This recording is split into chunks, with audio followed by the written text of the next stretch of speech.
Welcome to This Week in Brattleboro History, produced by the Brattleboro Historical Society and the Brattleboro Area Middle School. 100 years ago, Brattleboro was struggling with transportation issues. More and more people were driving cars. The local trolley system stopped operating 1 year earlier. This was due, in part, to the bottlenecks that were caused by trolleys and automobiles sharing the same roads. The trolleys were replaced with buses as cars began to dominate the streets.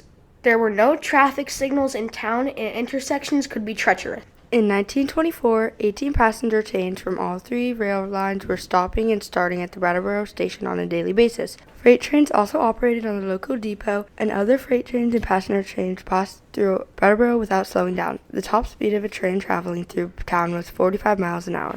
Bridge Street was a dangerous spot where trains and automobiles were expected to share common ground. The trains traveled north and south going along their tracks, while automobile traffic to and from the Hinsdale Bridge crossed those same tracks. Over the years, traffic on the bridge increased. Cars and trucks replaced horses and carts. The vehicles traveled much more quickly than the carts. The railroad station used a gate to block automobile traffic from crossing the tracks when a train was using the rails. The gate was operated manually by a railroad employee. The system had been at work since the trains arrived in the mid-1800s, but increased traffic and the rise of individual engine-driven vehicles made the job much more difficult and dangerous. Union Station employed a gatekeeper who worked between 11 and 12 hours a day. His name was Eugene Ferriter, and he had operated the gate crossing since the early 1870s. 5 years earlier, in 1919, Ferriter was featured in a Holyoke, Massachusetts newspaper for working the crossing gate without a major incident for a quarter of a century.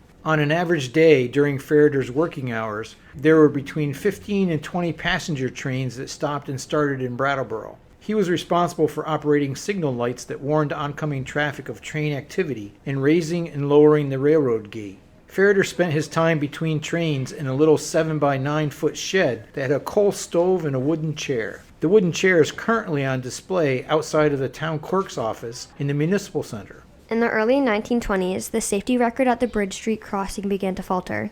Some drivers in cars and trucks became impatient and tried to beat the trains before the crossing gate was lowered. They didn't want to wait for long trains with 40 or more cars to pass by. Gene Ferriter was in the local paper twice for lowering the gate while drivers tried to sneak past, resulting in cars crashing into gates or gates crashing down on cars. Injuries were minimal, but the accidents highlighted a changing transportation environment. Life was speeding up and patience was waning. Dr. Edward Lynch's accident a year earlier was a clear example of how the Bridge Street crossing was becoming more dangerous. The doctor had made a house call in New Hampshire and was returning home in the early morning hours of November 10th, 1923. Dr. Lynch's car was struck by a freight train as it crossed the tracks on Bridge Street. No gatekeeper was employed by the railroad during the nighttime hours. With the increase in private automobiles, there was more traffic on the roads at night. The doctor's car was pushed down the tracks for 90 feet and flipped on its side just before the train came to a stop. Dr. Lynch was trapped inside the vehicle and suffered head, shoulder, and leg injuries. Recent building construction along Bridge Street meant that it was difficult to see a train coming from the north once you crossed the Hinsdale Bridge. When the car windows were rolled up, it was also hard to hear the oncoming train. In 1924, the Boston and Maine Railroad issued Ferriter a supply of incident forms to fill out when an automobile driver disregarded general safety precautions. He had reported several incidents of motorists running into the crossing gate and causing severe damage, requiring frequent repairs and replacements. A year later, a 70-year-old gatekeeper who operated a railroad crossing on Main Street in Keene, New Hampshire, was struck by a truck and killed. The pace and complexity of commerce and transportation was picking up while local governments were slow to respond to these changes. Gene Ferriter retired from his gatekeeper duties in 1927. He had operated the gate for 57 years and was well known for his raised hand and verbal warning. "Look out for the cars!"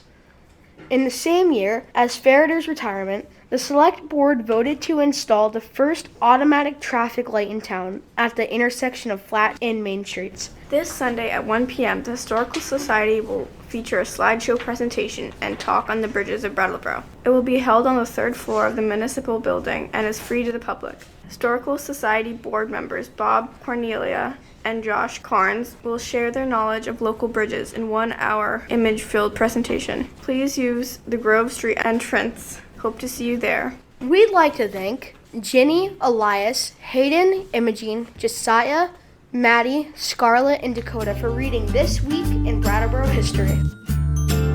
Please join us next week for another story from our community's past.